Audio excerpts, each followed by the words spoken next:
Hello everyone, welcome to my channel. इस class में हम लोग बात करने वाले हैं कि रेलवे ग्रुप डी की जो वैकेंसी आई है उसका परीक्षा पैटर्न क्या रहेगी, योग्यता क्या रहने वाली है, आयु क्या होंगे, किस एज के बच्चे फॉर्म भर सकते हैं, मैक्सिमम आयु क्या हो सकता है, मिनिमम क्या हो सकता है, न्यूनतम क्या हो सकता है, अधिकतम क्या हो सकती है, सिलेबस क्या क्या है, सैलरी क्या मिलेगी, फिजिकल टेस्ट क्या होंगे, सारा कुछ हम लोग देखेंगे। एग्जामिनेशन पैटर्न क्या होंगे, group D railway group D examination 2025 के रिगार्डिंग हर एक पॉइंट के बारे में हम लोग यहाँ पे देखने वाले हैं। सबसे पहले हम लोग स्टार्ट करते हैं एज लिमिट यानी कि आयु सीमा। तो देखिए, जो एज लिमिट आपका कैलकुलेट किया जाएगा वो 1 जुलाई 2025 से कैलकुलेट किया जाएगी। ठीक है। जनरल और ईडब्ल्यूएस कैंडिडेट के लिए मिनिमम एज आपका 18 ईयर्स है और मैक्सिमम 36 ईयर्स है। ठीक है। ओबीसी कैटेगरी के लिए मिनिमम 18 ईयर्स और मैक्सिमम 39। एससी एसटी के लिए मिनिमम 18 ईयर्स और मैक्सिमम 41 ईयर्स है।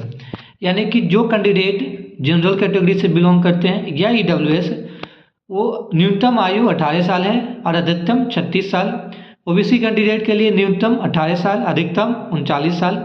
और एससी और एसटी कैंडिडेट के लिए न्यूनतम 18 साल और अधिकतम 41 साल।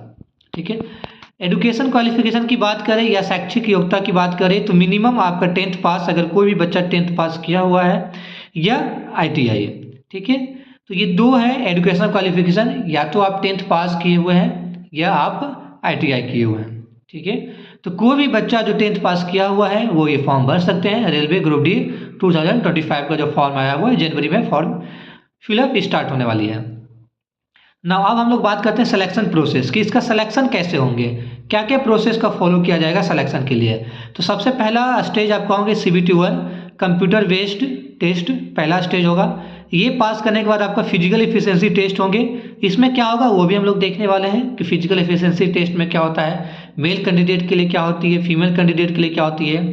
थर्ड हमारा डॉक्यूमेंट वेरिफिकेशन होंगे। और फोर्थ आपका होंगे मेडिकल टेस्ट। ठीक है। इसके बाद आपका फाइनल मेरिट लिस्ट यानी कि आपकी ज्वाइनिंग लेटर आएगी। ठीक है। तो सिलेक्शन का ये 4 स्टेज है।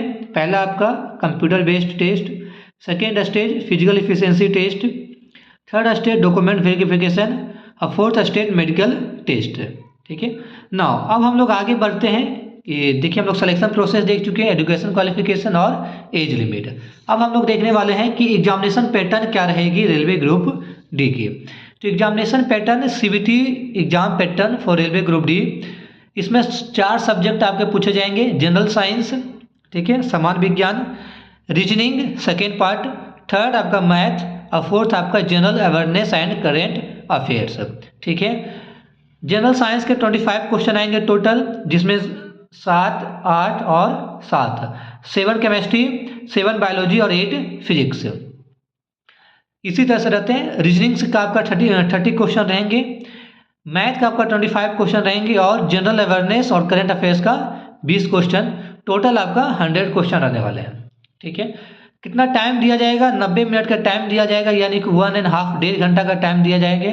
निगेटिव मार्किंग भी रहेगी, 1/3 आपकी निगेटिव मार्किंग रहने वाली है। ठीक है। नाउ अब हम लोग बात करते हैं लास्ट पॉइंट फिजिकल एफिशिएंसी कि फिजिकल एफिशिएंसी क्या होती है, जिसे हिंदी में बोलते हैं शारीरिक दक्षता। ठीक है।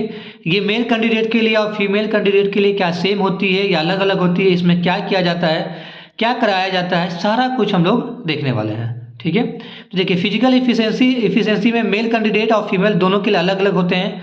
मेल कैंडिडेट के लिए देखिए, अगर हम बात करें तो 1000 मीटर यानी कि 1 किलोमीटर का रनिंग होती है, जिसको कंप्लीट आपको करना रहता है 4 मिनट 15 सेकेंड में। और 35 kg वेट लेकर के आपको 100 मीटर तक लेके जाना होता है। उसका टाइमिंग उसके लिए दी जाती है 2 मिनट। ठीक है। फीमेल कैंडिडेट के लिए अलग होते हैं, 1 किलोमीटर होते हैं रनिंग, इसका टाइमिंग 5 मिनट 40 सेकेंड दिया जाता है। और इसका जो इनके जो वेट होते हैं 20 kg वेट आपको 100 मीटर तक लेके जाना है, टाइमिंग आपका सेम रहेगा 2 मिनट। ठीक है। तो ये हम लोग देखें कि फिजिकल एफिशिएंसी क्या रेलवे ग्रुप डी में कैसे कराई जाती है, मेल कैटेगरी के लिए क्या किया जाता है, मेल कैंडिडेट के लिए और फीमेल कैंडिडेट के लिए कैसे किए जाते हैं। ठीक है। एग्जाम पैटर्न भी हम लोग देखें कि कितने टाइम दिया जाता है, टाइम ड्यूरेशन क्या है एग्जाम का, नेगेटिव मार्किंग कितने रहती है, किस किस सब्जेक्ट से कितने क्वेश्चन आते हैं और हम लोग एज लिमिट और एजुकेशन क्वालिफिकेशन और सिलेक्शन प्रोसेस भी हम लोग देखे। 2 पॉइंट इसमें बच गया है, सैलरी और सिलेबस। सैलरी और सिलेबस हम लोग नेक्स्ट क्लास में डिस्कशन करेंगे, ठीक है। तो नेक्स्ट क्लास जल्द आप लोग को मिलने वाले, जिसमें रेलवे ग्रुप डी की सैलरी और सिलेबस के बारे में डिटेल में हम लोग चर्च करेंगे, डिटेल में डिस्कशन करेंगे सिलेबस चारों पार्ट का, चाहे वो मैथ हो, रीजनिंग हो, जीके जीएस और जनरल साइंस का टॉपिक वाइज हम लोग कवर करने वाले हैं, ठीक है। थैंक यू सो मच, मिलेंगे हम लोग नेक्स्ट क्लास में। Bye everyone.